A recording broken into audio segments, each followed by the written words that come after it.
একটা ঘটনা, সেই ঘটনাকে ধামাচাপা দেওয়ার কেন এত চেষ্টা? আমাদের প্রশ্নটা কিন্তু এই জায়গাটায়।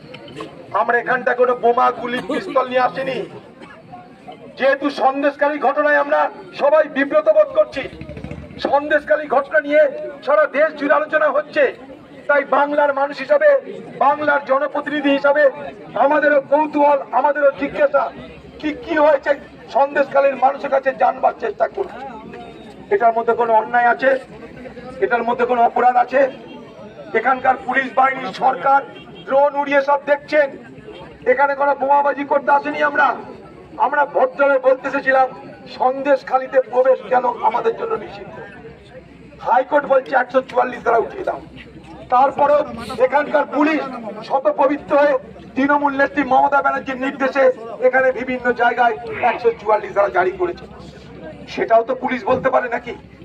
পুলিশের তো উচিত যেখানে ব্যারিকেড করেছেন সেখানে মাইক রাখা, মাইক রেখে বলে দেওয়া যে এখানে 144 ধারা আপনারা এগোবেন না। আপনার তারও ব্যাখ্যা দিতে পারছেন না।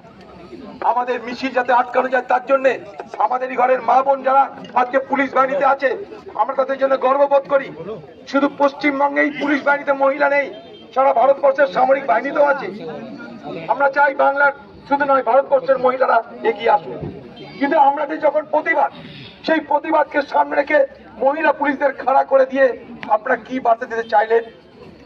আপনাদের আরেকটা অন্যায় করলেন। কারণ আমরা সেই ব্যবস্থা করে আসিনি এখানটাই, আমরা এখানে তো প্রতিবাদ করতে এসেছি। সেখানে পুলিশ বাহিনীকে সামনে রেখে আমাদের প্রতিবাদকে আপনারা খর্ব করে দেওয়ার প্রথমে চেষ্টা করলেন। কোন পুরুষকে আমরা খুঁজে পেলাম না। এ তঞ্চকতা কেন? এই চালাকি কেন? কেন এখানকার পুলিশের অফিসাররা কথা বলতে পারছে না? আমি জিজ্ঞেস করছি এখানে অফিসারকে, সে অফিসার জবাব দিচ্ছে না। আমি জিজ্ঞেস করছি এখানে জবাব নিষেধ কেন? সে অফিসার বলতে পারছে না, শুধু বলছে এরপর যাওয়া যাবে না। কেন? তার কোনো ব্যাখ্যা নাই। 40 ধারা থাকলেও 4 থেকে 5 জন লোক যেতে পারে, তারও কোনো জবাব নেই আপনাদের কাছে। তা আপনারা কারা? আপনারা পুলিশ বাহিনী না তৃণমূলের বাহিনী? কার বাহিনী? আমাদের জানতে ইচ্ছা করে। আপনাদের জন্য আমাদের লজ্জা হয়, আপনাদের জন্য আমাদের খারাপ লাগছে। কারণ আপনারা সবাই জানেন যে সন্দেশকালীর এই ঘটনা আইন বিরুদ্ধ এক নৃশংস ঘটনা। বাংলার ঘরের মা বোনেরা এখানে রাতের অন্ধকারে তৃণমূলের নেতাদের ডাকে নির্দেশে তাদের সন্ত্রাসের ভয়ে তার স্বামীকে ছেড়ে তার সন্তানকে বিছানায় ফেলে রেখে খুশি করতে যেতে হয় তৃণমূলের নেতাদেরকে।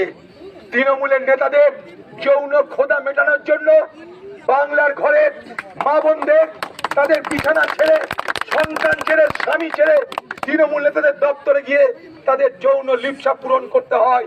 এ লজ্জা আমরা রাখবো কোথায়?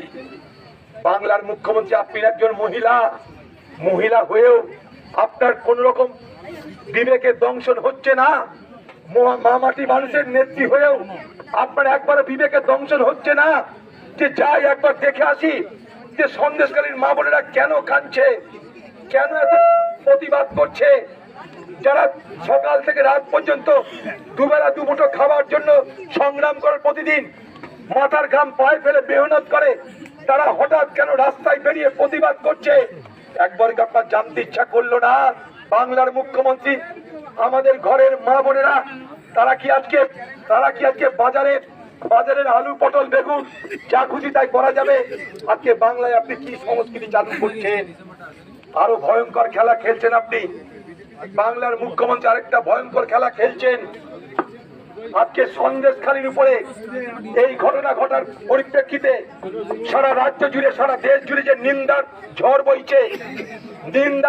বইছে, সেখান থেকে নিজেকে বাঁচানোর জন্য আপনি আশ্রয় নিচ্ছেন ধর্মীয় মেরুকরণের সাম্প্রদায়িক রাজনীতি।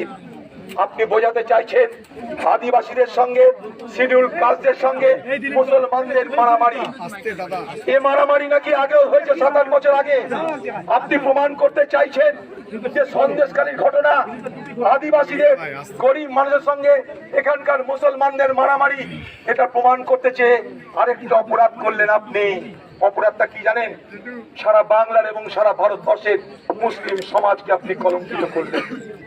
ভারতবর্ষের কোন মুসলমান তাদের ধর্মের কোন ব্যক্তি যদি কোনো মহিলার উপরে লাঞ্ছনা করে, অত্যাচার করে, নিষ্ঠুরতা করে, তাকে সমর্থন করে বলে আমি অধীর চৌধুরী বিশ্বাস করি না। কারণ আমি যে জেলা থেকে আসি সেই জেলায় ভারতবর্ষের সব থেকে বেশি মুসলমান বাস করে।